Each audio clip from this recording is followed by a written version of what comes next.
नमस्कार विद्यार्थी मित्रांनो, welcome to the world of chemistry, welcome to RCC. तर आपण डिस्कशन करतोय regarding special examples on hybridization. Structure decides hybridization. मोजके काही एक्झाम्पल शिल्लक राहिलेत ते कंप्लीट करूत, म्हणजे आपला हायब्रिडायझेशन हा पॉइंट पूर्णपणे संपून जाईल. ठीक आहे का? चला, तुम्हाला काही एक्झाम्पल्स मी दिले होते होमवर्कसाठी, तुम्हाला आन्सर्स पहा म्हणलं होतं. ठीक आहे, बघा, चेक करा सगळेजण. कार्बोकॅटायन, कार्बोकॅटायन, कार्बोकॅटायनचा अर्थ सांगतो काय असतो. कार्बोकॅटायन म्हणजे कार्बनवर प्लस चार्ज आला पाहिजे. ड्युरिंग द रिॲक्शन काही इंटरमिडिएट तयार होत असतात, म्हणजे रिॲक्टंटचं कन्व्हर्जन डायरेक्टली प्रोडक्टमध्ये होण्या अगोदर मधला एक स्पेसिस असतो, त्याला इंटरमिडिएट म्हणायचं. कार्बोकॅटायन, कार्बॅनियॉन, फ्री रॅडिकल हे काही कॉमन इंटरमिडिएट आहेत ऑर्गॅनिक रिॲक्शन्स मधले. तुम्हाला हे डिटेलमध्ये जीओसी मध्ये होणार आहे. रिॲक्शन इंटरमिडिएट नावाचं एक सेक्शनच आहे. तर कार्बोकॅटायन म्हणलं की कार्बनवर पॉझिटिव्ह चार्ज. बघा, सिम्पलेस्ट कार्बोकॅटायन असतो हा CH3+, मिथिल कार्बोकॅटायन, सिम्पलेस्ट. ठीक आहे ना. मी याचा हायब्रिडायझेशन सांगतो, याचं सांगितलं म्हणजे बाकीच्याला पण एक्झॅक्टली तसंच लागू होईल. ठीक आहे. आता बघा, याचं ट्रिक नाही येतं, काही विशेष नाही. ट्रिक नाही येतं. कार्बन प्लस आहे, कार्बन प्लस कडे किती क्रॉस रे? सॉरी, कार्बन प्लस कडे किती क्रॉस सांगा. कार्बन कडे असतात 4 टोटल, प्लस चार्ज आहे म्हणजे 3च ना. 1 2 3, 1 बॉन्ड, 2 बॉन्ड, 3 बॉन्ड, 3 हायड्रोजनचे 3 बॉन्ड. ठीक आहे ना. सो हायब्रिडायझेशन काढण्यासाठी H = 3 sigma plus 0 lone pair. 3 sigma plus 0 loan pair किती येतं रे? 3 येतं. 3 आलं म्हणून काय म्हणायचं? sp2. ठीक आहे का? कार्बन पॉझिटिव्ह आहे म्हणून मी काय केलं, एक क्रॉस कमी घेतला. 4 असतात ना कार्बनकडे, 3 घेतलंय. ठीक आहे, 3 सिग्मा बॉन्ड sp2. ओके, चला पुढे. 23rd carbanion. कार्बोकॅटायनचे exactly opposite. Carbon carry negative charge. Simplest carbanion is CH3-. CH3-. आता CH3- म्हणल्यानंतर बघा, कार्बन मायनस घ्या. कार्बन मायनस कडे किती क्रॉस असतील रे? 4 असतात कार्बनकडे. निगेटिव्ह चार्जचा 5वा एक क्रॉस. बघा, 1 बॉन्ड, 2 बॉन्ड, 3 बॉन्ड, 3 बॉन्ड. ठीक आहे ना. ही लोन पेअर. सांगा आता hybridisation. 3 sigma bond plus 1 lone pair किती येतं रे? 4 sp3. So carbocation sp2 hybridised, carbanion sp3 hybridised. ठीक आहे का? चला पुढे. Free radical. Free radical, free रॅडिकलचा अर्थ सांगतो काय असतो. कार्बनवर जर असा डॉट दिसला ना, हे आपण ऑड इलेक्ट्रॉन स्पेसिस मध्ये जसं डॉट दाखवतो ना, तसंच आहे हे पण. ठीक आहे ना. कार्बनवर डॉट असला पाहिजे. ठीक आहे. Simplest free radical is this CH3 dot. Simplest. हा, ठीक आहे. पण ते मोठं पण असू शकतं. इथिलवर डॉट, प्रोपिलवर डॉट, ब्युटिलच्या एका कार्बनवर डॉट, लाईक दॅट. त्याला म्हणायचं असतं फ्री रॅडिकल. ठीक आहे ना. हा इलेक्ट्रॉन फ्री असतो म्हणून फ्री रॅडिकल. ठीक आहे. आता बघा, हा कार्बन आहे.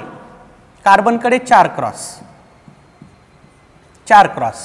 पण हा जो डॉट आहे ना, तो डॉट तसाच राहत असतो. तो काही बॉन्डिंग मध्ये जात नाही. तो काही बॉन्डिंग मध्ये जात नाही. तो बॉन्डिंग मध्ये जर जाणारच नसेल, त्याला विचारात घेण्याची काही गरज नाही. हा कायम कार्बनवर असा डॉट राहणार आहे. म्हणजे एक इलेक्ट्रॉन कार्बन तो वापरणार नाही. म्हणून मी किती क्रॉस घेतले? 3. 3 का घ्यायलो क्रॉस? कारण एक इलेक्ट्रॉन कार्बन तसाच ठेवणार आहे. अनयुज्ड इलेक्ट्रॉन, एक इलेक्ट्रॉन अनयुज्ड आहे. 3च इलेक्ट्रॉन त्याचे व्हॅलन्स शेलचे बॉन्डिंग मध्ये जातात.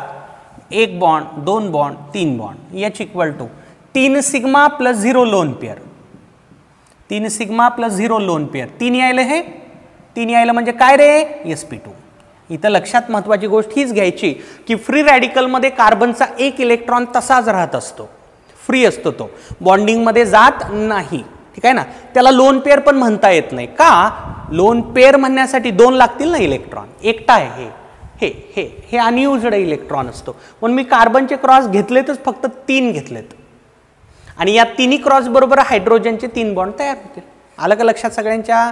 Okay. So carbocation sp2, कार्बॅनियॉन sp3, free radical again sp2. Note करा. फ्री रॅडिकलचं हायब्रिडायझेशन हे sp2च असलं पाहिजे. त्याला एक परत सपोर्ट आहे. काय? फ्री रॅडिकलचं स्ट्रक्चर आहे प्लेनार. काय आहे? प्लेनार. प्लेनार म्हणजे सगळे ॲटम्स एका प्लेनमध्ये असतात. आपल्याला माहिती आहे sp2 हायब्रिडायझेशन झाल्यानंतर स्ट्रक्चर कसं असतं रे, ट्रायगोनल प्लेनार, बरोबर आहे ना. म्हणून त्याचं करेक्ट हायब्रिडायझेशन हे sp2च मानलं जातं. तो जो एक इलेक्ट्रॉन म्हणला ना मी, तो आपल्याला कन्सिडरच करायचं ना, विसरून जायचं त्याला. अनहायब्रिडाइज्ड इलेक्ट्रॉन म्हणता येईल त्याला, ठीक आहे ना. आणि त्याचं स्ट्रक्चर त्याला सपोर्ट करतंय. प्लेनार स्ट्रक्चर आहे. sp3 म्हणलं तर ते टेट्राहेड्रल होतं ना, ते प्लेनार कुठे आहे, नाही ना. Tetrahedral structure is not planar structure. तिथं वेगवेगळ्या प्लेनमध्ये ॲटम्स असतात. पण ट्रायगोनल प्लेनार हे प्लेनार आहे, ठीक आहे ना. ओके, चला पुढे कंटिन्यू करा. बघा पुढचं एक्झाम्पल तुम्हाला दिलेलं मी होतं 25th, कार्बीन. कार्बीन, कार्बीनचा अर्थ असतो sextet of electron. Sextet of electron around carbon. म्हणजे कार्बनच्या सराउंडिंगला इलेक्ट्रॉन किती असतात रे, 6. कार्बनच्या सराउंडिंगला इलेक्ट्रॉन किती असतात, 6. म्हणजे कार्बनचं ऑक्टेट कंप्लीट नसतं, कार्बनचं ऑक्टेट इनकम्प्लीट असतं, ठीक आहे. याचे कॉमन एक्झाम्पल सांगतो. हे पण तुम्हाला येणार आहे GOC मध्ये. बघ रे, बघ बरं, इथं कार्बनच्या सराउंडिंगला टोटल इलेक्ट्रॉन काढण्याचा प्रयत्न कर. इकडे 2 बॉन्ड आहेत ना, 2 बॉन्डचे 4 इलेक्ट्रॉन, ते 4 आणि हे 2 6, 6 इलेक्ट्रॉन्स, ठीक आहे. CCl2 बघा इथं पण 6 sextet of electron, 6 electrons around the carbon, ठीक आहे. तर बघा कुठलंही एक एक्झाम्पल घेतलं तरी काही प्रॉब्लेम नाही. कार्बनकडे 4 क्रॉस असतात. आउट ऑफ दॅट 4 क्रॉस, एक इथं हायड्रोजन बरोबर बॉन्ड, दुसरा एक हायड्रोजन बरोबर बॉन्ड, एक lone pair. So hybrid orbitals equal to 2 + 1. 2 sigma bond तयार होतील, एक लोन पेअर असेल. 3 यायलं म्हणजे काय असेल रे, sp2. काय असेल, sp2. मान्य आहे का, ओके, ठीक आहे. चला पुढे तुम्हाला दिलेले एक्झाम्पल्स काय होते, ऑड इलेक्ट्रॉन स्पेसिस दिलेले होते, ठीक आहे ना. 26, 27, 28 हे सगळेच्या सगळे ऑड इलेक्ट्रॉन स्पेसिस होते. मी हेडिंग बदलतोय, ऑड इलेक्ट्रॉन स्पेसिस म्हणतोय, ठीक आहे. आता हे लक्षात ठेवायचे तुम्हाला. बघा काय, NO2 आणि ClO2 माहिती आहे आपल्याला. This three are called odd electron species. आता NO बघा 2 ॲटम आहेत. 2 ॲटम कसे जरी काढले तरी ते लाईन मध्येच येणार आहेत ना रे. कसंही काढ, हे बघ नायट्रोजन ऑक्सिजन असं सरळ काढलं काय, हे लाईन मध्ये येतील. नायट्रोजन ऑक्सिजन असं वाकड काढलं तरी हे लाईन मध्येच आहे ना. हे असं काढे की एक इकडे घे, हे लाईन मध्येच येतात ना. 2 नायट्रोजन ऑक्सिजन दोन्ही ॲटम लाईन मध्येच येतात, कसे जरी ड्रॉ केले तरी. म्हणजे याचं स्ट्रक्चर मला म्हणावं लागेल लिनियर. याचं स्ट्रक्चर काय म्हणावं लागेल, लिनियर. मला सांगा लिनियर स्ट्रक्चर कोणत्या हायब्रिडायझेशन मध्ये मिळत असतं, sp हायब्रिडायझेशन, YsP. आणि याचं स्ट्रक्चर आहे लिनियर. काय आहे, लिनियर. हेडिंगच आहे आपली, स्ट्रक्चर डिसाइड्स हायब्रिडायझेशन, ठीक आहे. sp हायब्रिडायझेशन कारण लिनियर आहे म्हणून. NO2 आणि ClO2, ठीक आहे. बघा NO2 आणि ClO2 चे जे स्ट्रक्चर्स आहेत दोघांचे व्ही शेप टाइप स्ट्रक्चर आहेत, ठीक आहे ना. व्ही शेप म्हणजे असा नायट्रोजन, इकडं ऑक्सिजन असं असं असं, ठीक आहे ना. त्याच्या डबल बॉन्ड, कोऑर्डिनेट बॉन्ड वगैरे असेल जे आपण पाहिलंय. ClO2 मध्ये पण एक्झॅक्टली तसंच आहे.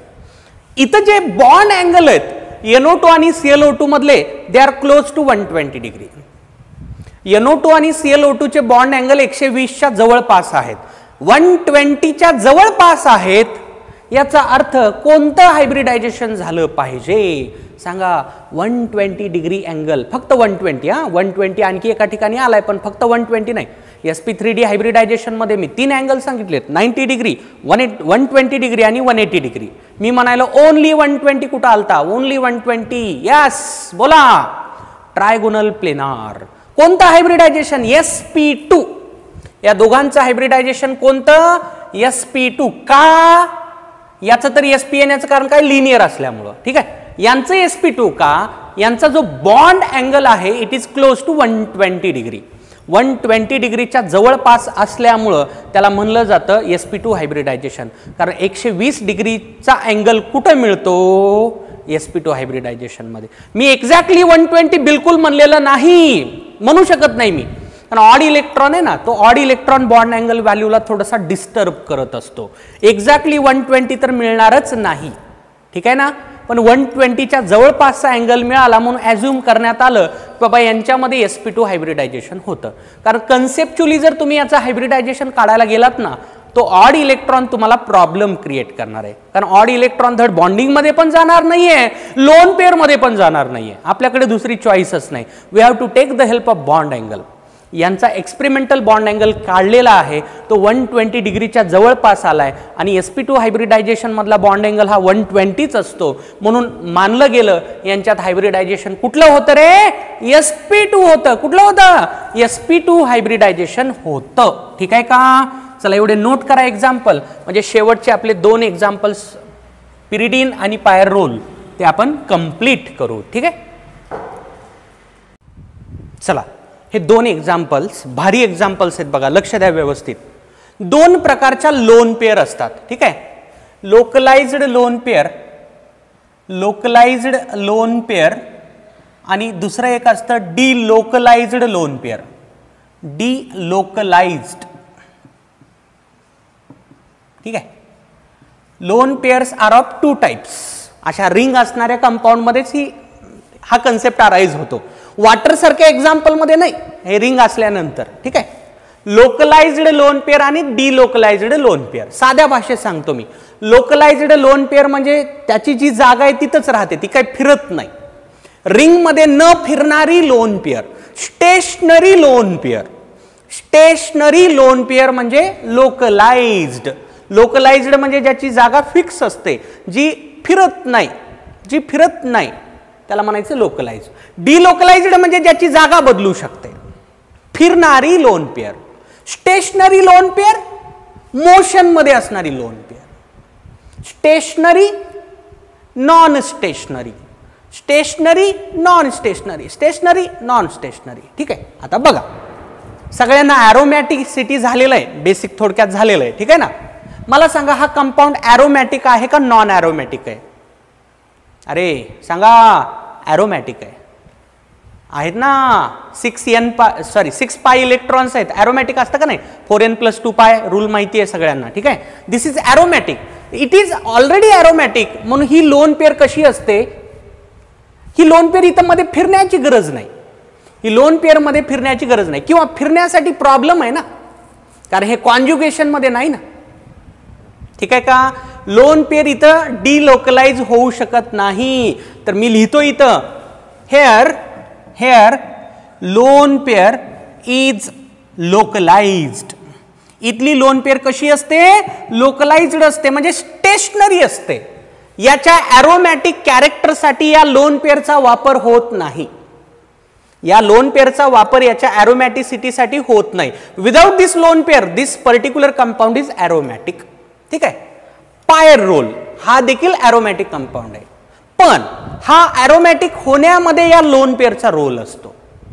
इथली लोन पेअर स्टेशनरी नाही, हे असं फिरतं, हे इथं दाखवायचं असतं, परत हे असं पुढे, लाईक दॅट. फिरणारी लोन पेअर आहे, पण इथं हे फिरत नाही. ही लोन पेअर फिरू शकत नाही. ठीक आहे का? तुम्ही म्हणाल इकडं फिरत नाही, मान्य, इकडे फिरवा असं. अरे इकडे फिरवलं की काय अडचण येईल? हे बघ ना, 2 ऍडजस्टंट डबल बॉन्ड असतात का रे? नसतात ना. काय म्हणालो मी? हे इकडे फिरवा म्हणाल तुम्ही. हे असे कॉन्जुगेटेड डबल बॉन्ड लागतात. फॉर डिलोकलायझेशन कॉन्जुगेटेड बॉन्ड लागतो. कॉन्जुगेटेड हे इथं ऍडजस्टंट होऊन जातं, म्हणून ही लोन पेअर स्टेशनरी असते. स्टेशनरी म्हणजे की लोकलाइज्ड. इथं ही लोन पेअर अशी डिलोकलाइज होऊ शकते. ठीक आहे ना. डिलोकलायझेशन याचं होऊ शकतं. Here lone pair is delocalised. Here lone pair is delocalised. ठीक आहे का? आलं का लक्षात? आता काय म्हणतो ते लक्षात घ्या. ठीक आहे. लोकलाइज्ड लोन पेअर तुम्हाला हायब्रिडायझेशन मध्ये कन्सिडर करायची नाही. सॉरी उलटं झालं. लोकलाइज्ड लोन पेअर तुम्हाला हायब्रिडायझेशन मध्ये कन्सिडर करायची. ठीक आहे ना. We have to consider this lone pair. Localised lone pair. So it will be, लिहितोय मी तो व्यवस्थित हा. So it will be considered in hybridisation. Localised lone pair hybridisation मध्ये कन्सिडर केली जाते. ठीक आहे का. Here lone pair is delocalised, not considered in hybridisation, not considered in hybridisation. ही आता हायब्रिडायझेशन मध्ये कन्सिडर केली जात नाही. ठीक आहे. तर हा ऑर्गॅनिकचा कॉमन रूल आहे. ॲरोमॅटिसिटी, ॲरोमॅटिक नॉन ॲरोमॅटिक कॅरेक्टर्स साठीचा हा कॉमन रूल आहे. जर लोन पेअर लोकलाइज्ड असेल, लोकलाइज्ड म्हणजे काय, स्टेशनरी न फिरणारी जर असेल, त्याला तुम्ही हायब्रिडायझेशन मध्ये कन्सिडर करणार. आणि जर लोन पेअर डिलोकलाइज्ड असेल, म्हणजे ती जर अशी फिरत असेल, त्याला तुम्ही हायब्रिडायझेशन मध्ये कन्सिडर करणार नाहीत. ठीक आहे. आता बघा मग, इथला एच काढतो, तिकडचा पण एच काढून दाखवतो तुम्हाला. त्यासाठी एवढं हे लक्षात ठेवा, जेव्हा तुम्हाला जीओसी होईल ना, तेव्हा मला जे म्हणायचे तुम्हाला ते 100% पटणार आहे, पण त्याला थोडासा वेळ लागू शकतो. ठीक आहे. सध्याला मी जेवढं बोललोय ना तेवढं फक्त लक्षात ठेवा. 2 प्रकारच्या लोन पेअर असतात, लोकलाइज्ड आणि डिलोकलाइज्ड. याचा अर्थ काय, स्टेशनरी लोन पेअर. ठीक आहे. डिलोकलाइज्ड म्हणजे मोशन मध्ये असणारी, नॉन स्टेशनरी. ही मोशन मध्ये असते, ही स्टेशनरी असते. याचा वापर रेझोनन्स मध्ये केला जातो, स्टॅबिलिटीसाठी केला जातो. याचा नाही केला जात. ठीक आहे ना. हा, आता बघा, याचा एच काढू आपण. H, therefore H equals to, आता ही लोन पेअर कशी म्हणली मी, लोकलाइज कन्सिडर्ड इन हायब्रिडायझेशन. ठीक आहे. आता चला बघा, मी नायट्रोजनचं हायब्रिडायझेशन काढलं. कोणाचं हायब्रिडायझेशन ऑफ नायट्रोजनचं काढतो. हा, चला मोज रे याचे सिग्मा मोज. बघ, एक सिग्मा इकडून आहे त्याचा, हा सिग्मा आहे ना, हा एक सिग्मा, इथं एक सिग्मा, 2 सिग्मा झाले. 2 sigma plus 1 lone pair, 2 sigma plus 1 lone pair. Answer किती आलं, 3 आलं. म्हणून काय म्हणणार मी, sp2. So in pyridine nitrogen is sp2 hybridized. In pyridine nitrogen is sp2 hybridized. ठीक आहे. आता इथला एच काढू आपण. एच इक्वल्स टू, इथला एच काढू, एच इक्वल्स टू. चला बघा आता, इथं लोन पेअर तुला आता कन्सिडर करायची नाही कन्सिडर करायची, कारण ही इथं थांबणारच नाही ना, ती फिरणार आहे. या लोन पेअरचा अधिकार एकट्या नायट्रोजनचा नाही ना. या लोन पेअरवर नायट्रोजनच्या एकट्याचा अधिकार नाही, कार्बनचा देखील आहे. पण इथं पूर्णपणे ही लोन पेअर नायट्रोजनची आहे, नायट्रोजनची हक्काची लोन पेअर आहे. म्हणून नायट्रोजनच्या हायब्रिडायझेशन मध्ये त्याला मी धरलं. ही लोन पेअर नायट्रोजनच्या हक्काची नाही, ती फिरणारी आहे. नायट्रोजनला ती मिळणारच नाहीये, एकट्या नायट्रोजनला ती मिळणार नाही. फिरणार आहे, त्याला हायब्रिडायझेशन मध्ये कन्सिडर करायचं नाही. एच इक्वल्स टू, चल मोज, सिग्मा मोज. या नायट्रोजनचे सिग्मा, हायब्रिडायझेशन ऑफ नायट्रोजन काढायला होतं आपण, एच ऑफ नायट्रोजन. हा, बघ रे, बघ सिग्मा मोज. 1 2 3. ही लोन पेअर तर धरायची नाही आपल्याला, कारण ती फिरणार आहे. 3 सिग्मा प्लस, मी लिहायलो इथं 0 लोन पेअर. हा, माझं बोल्ड स्टेटमेंट आहे हे. 0 लोन पेअर म्हणतोय मी, कारण ती लोन पेअर दिसायला दिसते पण फिरायली, म्हणून त्याला धरायचं नाही. ठीक आहे. किती यायलं हे, 3 यायलं. म्हणजे once again here sp2.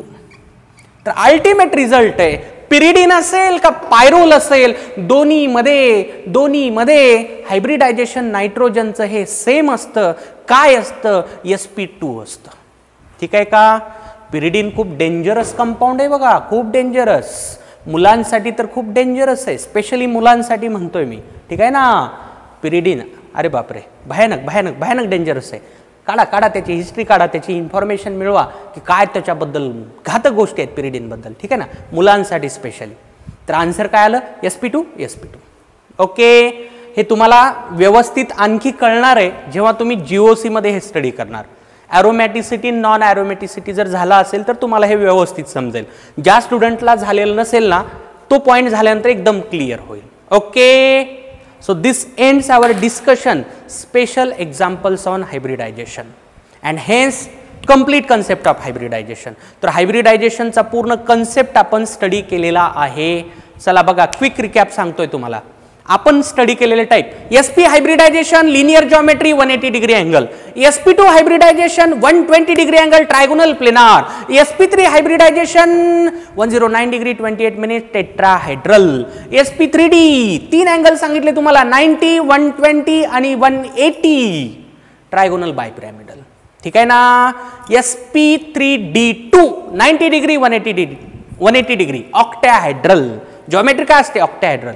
SP3D3 3 angle सांगितले 72, 90 आणि 180. 180चा एकच असतो, त्याला इग्नोर केलं तरी चालू शकतं. ठीक आहे, जे मेजर आहेत ते धरायचे. ठीक आहे. काय असतं? पेंटॅगोनल बायपिरॅमिडल. पेंटॅगोनल बायपिरॅमिडल. ठीक आहे, जॉमेट्रीज व्यवस्थित लक्षात ठेवा. ठीक आहे. परत मी ट्रिक सांगितली, हायब्रिडायझेशन काढण्याची ट्रिक सांगितली.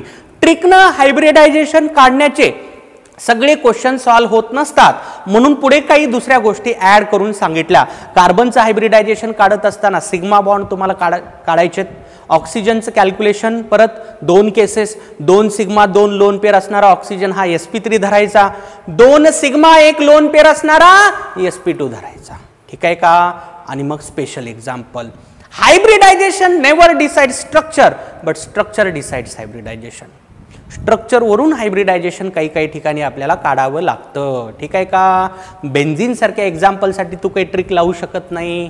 ठीक आहे ना. सल्फ्युरिक ॲसिडसाठी तू ट्रिक वापरू शकत नाही, किंवा हे एक्झाम्पल्स इथं काही ट्रिक काम करत नाही. ठीक आहे ना. इथं कार्बनचे हायब्रिडायझेशन सांगता येतील. कार्बनचे नायट्रोजनचं तर झालं, कार्बनचे इथंच लिहितो मी. समजा हा कार्बन, याचा हायब्रिडायझेशन काढायचं. काय येईल रे? बघा, याचे सिग्मा मोजरे. 1 सिग्मा, दुसरा सिग्मा, इकडे हायड्रोजन असणार आहे तिसरा, इथं दिसत नाहीये, विजिबल नाहीये, पण तो हायड्रोजन असेल ना.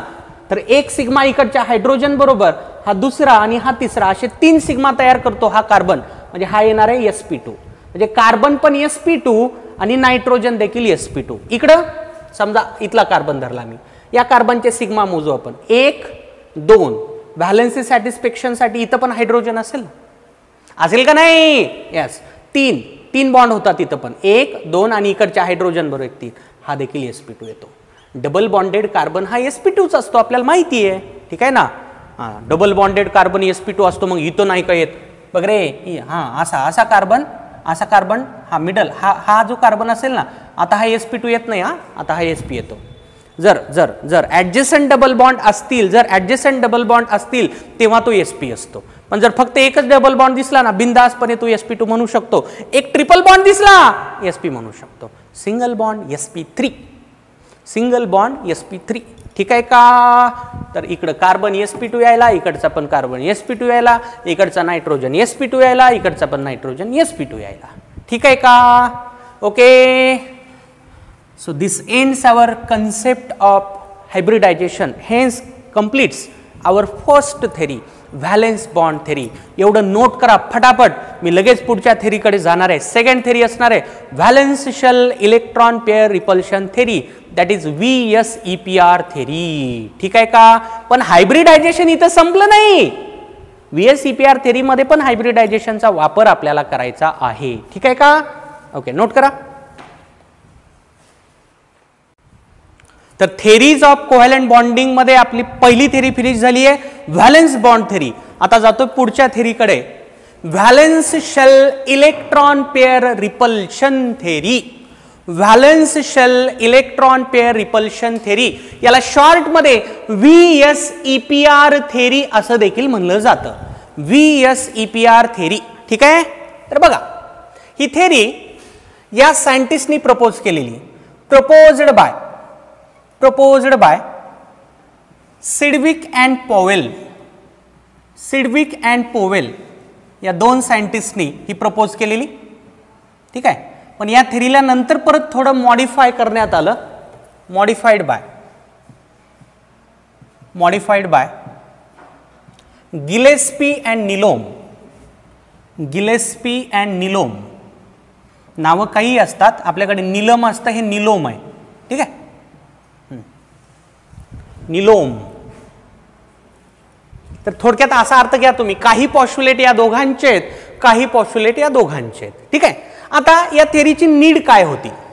नीड होती वॉटर सारखे कंपाऊंड्स, अमोनिया सारखे कंपाऊंड्स. बघा वॉटरमध्ये आणि अमोनियामध्ये दोन्हीमध्ये sp3 हायब्रिडायझेशन आहे का नाही? आता sp3 हायब्रिडायझेशन झाल्यानंतर मी एक्सपेक्ट करू शकतो की बाबा वॉटरचा बॉन्ड अँगल असला पाहिजे 109 डिग्री 28 मिनिट, अमोनियाचं पण असला पाहिजे 109 डिग्री 28 मिनिट. ठीक आहे ना, कारण हायब्रिडायझेशन कुठलं झालंय? sp3. So expected bond angle values for water and ammonia are this much. नाही, नो. वॉटरमध्ये बॉन्ड अँगल इतका पाहिजे पण तो नाहीये. हा नाहीये. आहे किती? 104.5 आहे. 104.5 डिग्री आहे. अमोनियामध्ये तेवढाच पाहिजे परत एकदा, कारण sp3 हायब्रिडायझेशन 109 डिग्री 28 मिनिट. नाही, तो आहे किती मग? 107.5 डिग्री. तर असे जे कंपाऊंड्स आहेत जिथं बॉन्ड अँगलची व्हॅल्यू हायब्रिडायझेशन कन्सेप्ट मधून जी अपेक्षित पाहिजे तेवढी मिळत नव्हती. मग का नाही? कशामुळे बॉन्ड अँगल रिड्यूस झाला? कशामुळे बॉन्ड अँगल रिड्यूस झाला? किंवा मी इथरचं काल बोललो होतो. इथर, आता इथर मधला जो ऑक्सिजन असतो तो पण sp3 असतो. तो पण sp3 असतो. इथं देखील बॉन्ड अँगलची व्हॅल्यू तेवढी राहत नाही 109 डिग्री 28 मिनिट. इथं तर उलट होतंय. इथला बॉन्ड अँगल जवळपास 111 डिग्री असतो. किती असतो? 111 डिग्रीच्या जवळपास असतो इथर मधला बॉन्ड अँगल. कस काय? असं का? हायब्रिडायझेशन तर sp3 आहे, मग बॉन्ड अँगलच्या व्हॅल्यू या व्हॅल्यूला का मॅच होत नाहीत? इथं होत नाहीत पण इथं होतंय. मिथेन मध्ये बॉन्ड अँगल sp3 हायब्रिडायझेशन आहे. मिथेन मध्ये पण बॉन्ड अँगलची व्हॅल्यू अपेक्षित परत एकदा तेवढीच आहे 109 डिग्री 28 मिनिट.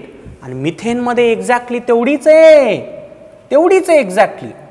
पाहिजे जेवढी पाहिजे तेवढीच आहे. मग या सायंटिस्टच्या मनामध्ये आलं की बाबा असं का? काही ठिकाणी एक्सपेक्टेड बॉन्ड अँगलची व्हॅल्यू ऍक्च्युअल व्हॅल्यूला मॅच करते, काही ठिकाणी मॅच करतच नाही. असं का होत असावं? यासाठी या सगळ्यांनी मिळून ठरवलं की बाबा आपण एक थेरी प्रपोज करू. तीच थेरी आपल्याला पाहिजे. ठीक आहे का? ओके, हे झालं बॅकग्राऊंड. आता मी जाणार आहे ऍक्च्युअल थेरीच्या डिस्कशनकडे. हे फक्त जनरल नॉलेज. केमिस्ट्रीमध्ये सायंटिस्टच्या नावाचे क्वेश्चन नसतात रे. याची डिस्कवरी कोण केली, ही थेरी कोण प्रपोज केली, कोण मॉडिफाय केली, नाही. ते बायोमध्ये असतं. सायंटिस्टच्या नावाची काळजी करायची नाही. ओके, चला आता मी डिटेलमध्ये सांगणार आहे VSEPR theory. Let us study postulate of VSEPR theory. बघा पहिलं postulate, if the central atom is surrounded by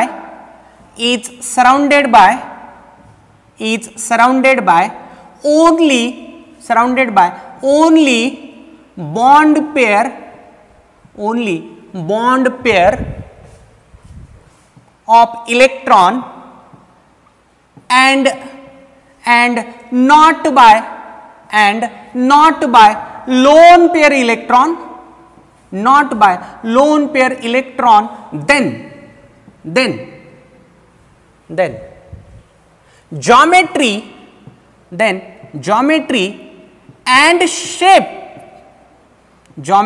and shape एक नवीन टर्म आला. ठीक आहे, जॉमेट्री तर आपण पाहिले, अरेंजमेंट. ठीक आहे, शेप पण असतो. बघूत काय असतं ते. Geometry and shape are same. Also the bond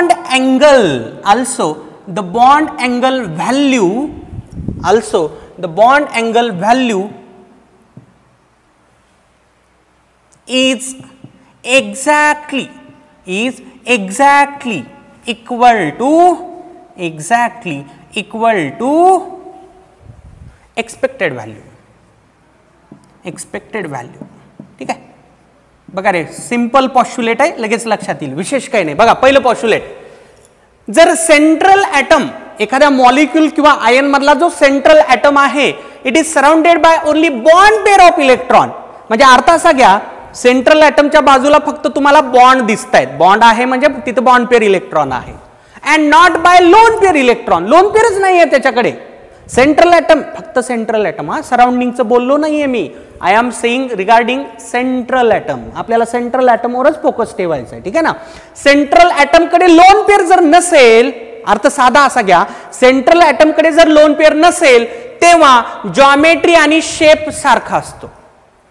तेव्हा जॉमेट्री आणि शेप सारखा असतो. आता तुम्ही आम्हाला जॉमेट्री सांगितलं, पण हे शेप काय भानगड असतं? चल एक एक्झाम्पल सांगतो तुला. वॉटरचंच एक्झाम्पल घे, वॉटरचं, ठीक आहे ना. वॉटरमध्ये ऑक्सिजनचं हायब्रिडायझेशन होत असतं sp3. आता sp3 म्हणल्यानंतर हे अशी अरेंजमेंट असते हायब्रिड ऑर्बिटलची, मिथेन सारखी, बरोबर आहे ना. हे sp3, याला म्हणायचं sp3. पण वॉटरमध्ये ऑक्सिजनकडे 2 लोन पेअर आहेत ना, त्या 2 लोन पेअर समजा मी एक इथं लिहिली आणि एक इथं लिहिली आणि 2 ठिकाणी हायड्रोजन लिहिले. कुठेही लिहिलं तरी काही प्रॉब्लेम नाही, ठीक आहे ना. 2 ठिकाणी लोन पेअर, 2 ठिकाणी हायड्रोजन्स, संपलं. हे वॉटरची जॉमेट्री आहे. टेट्राहायड्रल म्हणतो आपण याला. याला काय म्हणतो आपण? टेट्राहायड्रल. बघा आता वॉटरची जॉमेट्री विचारली, टेट्राहायड्रल, कारण हायब्रिडायझेशन कोणतं झालंय? sp3. Geometry of water sp3, ठीक आहे. शेप विचारल्यानंतर काय करायचं असतं? शेप विचारल्यानंतर या लोन पेअरला पुसून टाका, पुसून टाका. फक्त बॉन्डकडे फोकस करा. शेप सांगत असताना लोन पेअरला मनामध्ये घ्यायचं नाही. इग्नोर द लोन पेअर, ठीक आहे ना, ठीक आहे का. जॉमेट्री सांगत असताना बॉन्ड आणि लोन पेअर दोन्ही, जॉमेट्रीमध्ये बॉन्ड आणि लोन पेअर दोन्हीचा विचार करायचा. शेपमध्ये फक्त बॉन्डचा विचार करायचा, लोन पेअरला विसरून जायचं. शेपमध्ये लोन पेअरला विसरून जायचं. लक्षात असं ठेवा, शेपमध्ये यस आहे, शेपमध्ये यस आहे, ठीक आहे ना. यस फॉर सोडून, काही बोलायला, यस फॉर सोडून. काय सोडून? काही सोडून नाही, लोन पेअर सोडून. शेप मधला यस कशाचं इंडिकेशन धरा तुम्ही? सोडून. सोडून काय सोडून? लोन पेअर सोडून. मी तेच केलं ना. ऍक्च्युली असं होतं ना, जॉमेट्री काय म्हणलं मी? टेट्राहायड्रल. मला शेप सांगायचा आहे, मी लोन पेअरला सोडणार आहे. आता चला मी लोन पेअरला सोडून टाकलं, ठीक आहे ना. आता मी फक्त या बॉन्ड्सकडे लक्ष देणार आहे. आता मी जर याच्याकडे व्यवस्थित बघितलं, हे व्ही सारखं दिसतंय का नाही रे? असा उलटा व्ही वगैरे, उलटा व्ही आहे ना, व्ही आहे ना, व्ही आहे ना, उलटा व्ही. पण वॉटरचा शेप म्हणायचा व्ही शेप. वॉटरचा शेप काय म्हणायचा? V shape. तुम्हाला जर वॉटरचा शेप विचारला तर तुम्ही काय आन्सर देणार? V shape. फरक लक्षात आला का? जॉमेट्रीमध्ये बॉन्ड आणि लोन पेअर दोन्ही विचारात घेणे, शेपमध्ये लोन पेअर सोडणे. फक्त कशाचा विचार करणे? बॉन्डचा विचार करणे. क्वेश्चन केअरफुली वाचायचा असतो हा. जॉमेट्री आणि शेप, जॉमेट्री विचारली आहे का शेप विचारलाय? ओके ओके, आलं का लक्षात सगळ्यांच्या? ठीक आहे. चला आता बघा, मी येतो माघारी आपल्या पॉस्ट्युलेटकडे. पॉस्ट्युलेट काय म्हणतंय? जर सेंट्रल ॲटमच्या बाजूला फक्त बॉन्ड पेअर ऑफ इलेक्ट्रॉन असतील, लोन पेअर नसेल, देन सेंट्रल ॲटमच्याच बाजूला सराउंडिंगचा काहीच संबंध नाही, देन जॉमेट्री आणि शेप सारखा असतो. तेव्हा जॉमेट्री आणि शेप कसा असतो? सारखाच असतो. Also the bond angle value is exactly equal to expected value. जी व्हॅल्यू एक्सपेक्टेड असते तेवढीच ऍक्च्युअल व्हॅल्यू देखील बॉन्ड अँगलची पाहायला मिळते. मी या पॉस्ट्युलेटला अनुसरून एक एक्झाम्पल सांगतो, म्हणजे तुमचं हे पहिलं पॉस्ट्युलेट क्लिअर होऊन जाईल, ती माझी गॅरंटी असेल. बघा रे, एक्झाम्पल मिथेन. मिथेन कन्सिडर करा. मिथेन, मिथेन, ठीक आहे ना. मिथेन, मिथेन बघा, हायब्रिडायझेशन sp3 याचं, sp3 hybridisation of carbon. Okay, आता बघा, कार्बनकडे काही लोन पेअर निघते का मिथेन मध्ये? नाही निघत. No lone pair on carbon. तर याची जॉमेट्री म्हणजेच याचा शेप असेल आणि तो काय असेल? टेट्राहायड्रल. काय असेल? टेट्राहायड्रल. कारण मिथेन मधल्या कार्बनकडे लोन पेअर नाही, ठीक आहे. हे असं काढतो ना आपण. मिथेन कसं काढतो आपण? असं असं. बघ रे, इथं काय लोन पेअर दिसते का तुला? दिसते का? नाही लोन पेअर. तर याची जॉमेट्री विचारली, टेट्राहायड्रल. शेप विचारला, टेट्राहायड्रल. ठीक आहे. आता याचा बॉन्ड अँगल बघा किती आहे. Bond angle in methane is 109 degree 28 minute. आता sp3 हायब्रिडायझेशन झाल्यानंतर एक्सपेक्टेड व्हॅल्यू किती असते बॉन्ड अँगलची? तितकीच तर असते ना. तेच तर म्हणलंय मी. काय म्हणलं बघा, also the bond angle value is exactly equal to expected value. झालं का नाही एक्झॅक्टली इक्वल? एवढीच तर आपण अपेक्षा केली होती ना. आपण केलेली अपेक्षा आणि बॉन्ड अँगलची ऍक्च्युअल व्हॅल्यू हे दोन्ही सेम आहेत. पॉईंट लक्षात आला. सेंट्रल ॲटमच्या बाजूला जर लोन पेअर नसेल तेव्हा जॉमेट्री आणि शेप दोन्हीला सेम माना. बॉन्ड अँगलची व्हॅल्यू देखील अपेक्षित व्हॅल्यूला मॅच करते. ठीक आहे. मिथेनच नाही, आणखी बरेच एक्झाम्पल आहेत. PCl5 आहे, SF6 आहे, CO2 आहे. CO2 मध्ये ऑक्सिजनवर लोन पेअर असते. सराउंडिंग ॲटम आहे तो, आपला सराउंडिंग ॲटमचा या पॉस्ट्युलेटचा संबंध नाही. सेंट्रल ॲटम कार्बनकडे लोन पेअर नसते, सेंट्रल ॲटम सल्फरकडे लोन पेअर नसते, सेंट्रल ॲटम फॉस्फरसकडे लोन पेअर नसते. इथं सराउंडिंगला असू द्या, सराउंडिंगचा आपल्याला काही प्रॉब्लेम नाही. आलं का लक्षात काय म्हणतोय बघा. PCl5 याचा हायब्रिडायझेशन येते sp3d. sp3d आल्यामुळे ट्रायगोनल बायपिरॅमिडल जॉमेट्री, शेप पण ट्रायगोनल बायपिरॅमिडल, शेप देखील ट्रायगोनल बायपिरॅमिडल, कारण फॉस्फरसकडे लोन पेअर नाही. ठीक आहे. सल्फर इथं जातो sp3d2 हायब्रिडायझेशन मध्ये, octahedral geometry, octahedral geometry, shape octahedral, octahedral, कारण सल्फरकडे लोन पेअर नाही. SF6 तयार होत असताना सल्फरकडे लोन पेअर शिल्लक राहतच नाही. करून बघ रे तू, क्रॉस मेथडनं आपल्या येऊन जाईल. CO2 मधला जो कार्बन आहे, कार्बनकडे लोन पेअर नसते, कार्बनकडे लोन पेअर नाही. sp हायब्रिडायझेशन लिनियर 180 डिग्रीचा अँगल असतो. एक्सपेक्टेड आणि ॲक्च्युअल इक्वलच. इथं अँगल 90 180, एक्सपेक्टेड ॲक्च्युअल सेम. इथं 90 असतो, 120 असतो आणि एक 180चा पण असतो. sp3d hybridisation. लक्षात आलं का? तर हे असे एक्झाम्पल्स आहेत, हे सगळे जिथं तुम्ही जॉमेट्रीला शेप म्हणलं तरी काही प्रॉब्लेम नाही, आणि इथला बॉन्ड अँगल जो तुम्ही अपेक्षा करताना तेवढाच असतो. मी परत एकदा म्हणतोय, मला सराउंडिंग ॲटमकडे असणाऱ्या लोन पेअरचा या पॉस्ट्युलेटशी काही संबंध लावायचा नाही, कारण मी इथं लिहिलं रे सेंट्रल ॲटम. सेंट्रल ॲटम आपल्याला एवढं बघायचं की सेंट्रल ॲटमकडे लोन पेअर आहे का नाही. Forget about surrounding atom. मी परत तेच बोललोय. ठीक आहे का? नोट करून घ्या हे पॉस्ट्युलेट, मग जाऊयात लगेच पुढच्या पॉस्ट्युलेटकडे. चला, सेकंड पॉस्ट्युलेट. पहिल्या पॉस्ट्युलेटच्या एक्झॅक्टली रिव्हर्स आहे सेकंड. ठीक आहे. बघा, if the central atom is surrounded by bond pair electron as well as lone pair electron. मागच्या केसमध्ये फक्त बॉन्ड पेअर म्हणलं होतं, नो लोन पेअर म्हणलं होतं. इथं म्हणतोय की बाबा सेंट्रल ॲटमच्या सराउंडिंगला बॉन्ड पेअरचे इलेक्ट्रॉन पण असतील, लोन पेअर इलेक्ट्रॉन देखील असतील. Then geometry and shape are different. Geometry आणि शेप आता सारखे राहत नाहीत. Also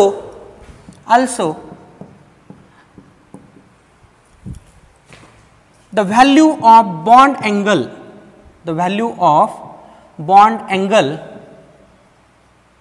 is not equal to expected value. Bond अँगलची व्हॅल्यू देखील जेवढी अपेक्षित आहे तेवढी नसते. ठीक आहे. हायब्रिडायझेशन शेप देखील वेगळे असतात.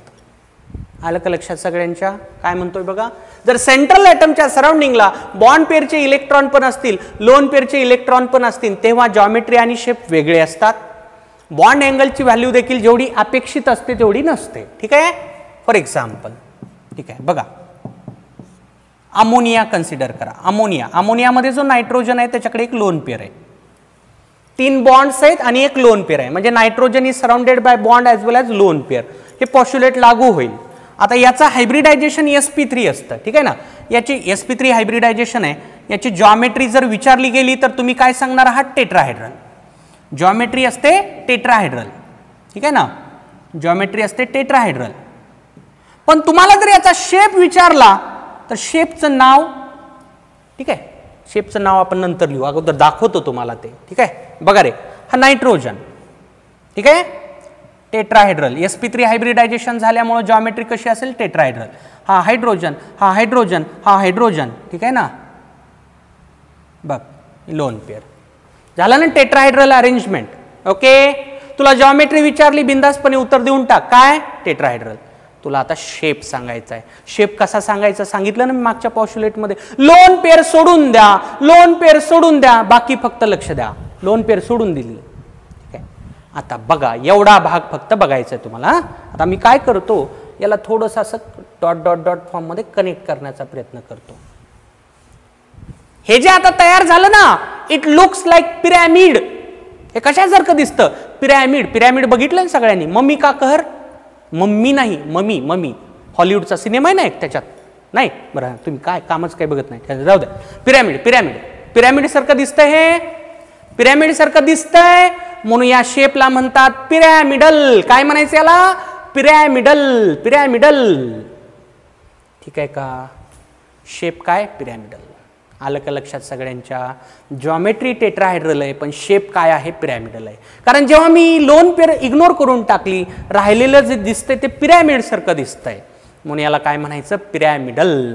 इथला जो बॉन्ड अँगल आहे, इथला जो बॉन्ड अँगल आहे, bond angle expected.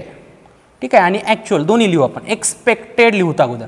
Expected bond angle किती रे? sp3 हायब्रिडायझेशन झाल्यामुळं 109 डिग्री 28 मिनिट एक्सपेक्टेड. पण ऍक्च्युअल वेगळंच आहे. Actual bond angle, actual bond angle, actual bond angle value is 107.5 degree. ठीक आहे ना, जवळपास याच्या. बघा आता पॉस्ट्युलेट कळून जाईल तुम्हाला. जर सेंट्रल ॲटमच्या बाजूला बॉन्ड पेअर आणि लोन पेअर दोन्ही प्रकारचे इलेक्ट्रॉन असतील तेव्हा जॉमेट्री आणि शेप वेगळे असतात. आहेत का नाही? वेगळे आहेत. Also the value of bond angle is not equal to expected value. बघा हे दोन्ही सारखं आहे का? नाही आहे. ठीक आहे का? पहिलं पॉस्ट्युलेट त्याच्या एक्झॅक्टली अपोजिट हे पॉस्ट्युलेट आहे. आता या पॉस्ट्युलेटला अनुसरून बरेच एक्झाम्पल सांगता येतात. हे पॉस्ट्युलेट वॉटरला लागू होतं, वॉटरला लागू होतं. आणखी बरेच आहेत. ClF3 ला लागू होतं, SF4 ला लागू होतं. कारण या सगळ्यांकडे लोन पेअर येते सेंट्रल ॲटमवर. लोन पेअर आलं की बिघडून जाते. लोन पेअर काहीतरी घोळ करते. ठीक आहे ना? SF6 आहे, XCF2 आहे, XCF4 आहे, XCF6 आहे. There are so many examples. ठीक आहे का? हे सगळे एक्झाम्पल आपल्याला नंतर डिटेलमध्ये बघायचे. ठीक आहे ना? या सगळ्यांसाठी हेच पॉस्ट्युलेट लागू होतं. आलं का लक्षात सगळ्यांच्या? ओके. तर हे दुसरं पॉस्ट्युलेट. ठीक आहे, लक्षात येईल का? आता काही जणांच्या मनात लगेच काय येईल सांगतो. काही जणांच्या मनामध्ये येईल किंवा सर तुम्ही म्हणलात पहिल्या पॉस्ट्युलेटमध्ये म्हणलात की फक्त bond, no lone pair, geometry shape सारखा असतो, बॉन्ड अँगल जेवढा पाहिजे तेवढा मिळतो. दुसऱ्या पॉस्ट्युलेटमध्ये सांगितलात बॉन्ड पेअर आणि लोन पेअर दोन्ही असेल, जॉमेट्री शेप इक्वल असतो, बॉन्ड अँगल जेव्हा लोन पेअर असते, लोन पेअर जेव्हा आली तेव्हा जॉमेट्री शेप डिफरंट असतो, बॉन्ड अँगलची व्हॅल्यू देखील अपेक्षित व्हॅल्यूपेक्षा डिफरंट असते. ठीक आहे, हे दुसरं पॉस्ट्युलेट सांगितलं. मग माझ्या मनात असं आलं की बाबा असं झालं तर सेंट्रल ॲटमच्या बाजूला फक्त लोन पेअर आणि नो बॉन्ड पेअर, तेव्हा काय होईल?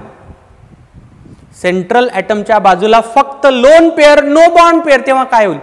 अरे तसं कधीच होणार नाही ना. असं मला सांगा, सेंट्रल ॲटमला बॉन्ड तर तयार करावेच लागतील ना. असं कधीच होणार नाही की बॉन्ड पेअर इलेक्ट्रॉनच नाहीत. बॉन्ड पेअर इलेक्ट्रॉन तर 100% असावेच लागतील, त्याशिवाय तो सेंट्रल ॲटम कसा असेल? बॉन्ड पेअर इलेक्ट्रॉन 0 असं शक्यच नाही. अरे बॉन्ड 0 म्हणल्यानंतर तो मॉलिक्यूल किंवा आयन तयार कसा होईल? नाही ना होणार. ठीक आहे ना?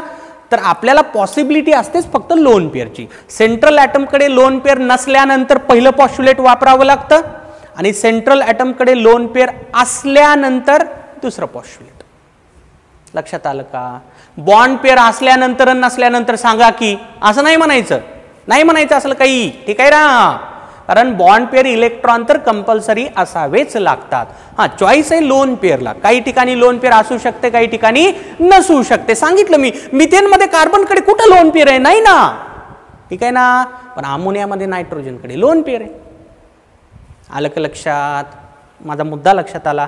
फक्त 2 पॉस्ट्युलेट आपले संपलेले आहेत. आपले फक्त 2 पॉस्ट्युलेट संपलेले आहेत. ठीक आहे, 107.5 डिग्री. ओके, ही व्हॅल्यू बघा, व्यवस्थित लिहितोय परत एकदा. 107.5 डिग्री अमोनियामधला अँगल. हां, ठीक आहे. हां, तर 2 पॉस्ट्युलेट आपले संपलेत. आणखी 2-3 पॉस्ट्युलेट या थेरीचे मला एक्सप्लेन करायचेत, पण वेळेअभावी ते आज ते पूर्ण होणार नाही आहेत. आपलं हे डिस्कशन उद्या परत रिझ्यूम होईल VS EPR थेरी. चला भेटूयात उद्या. थँक्यू.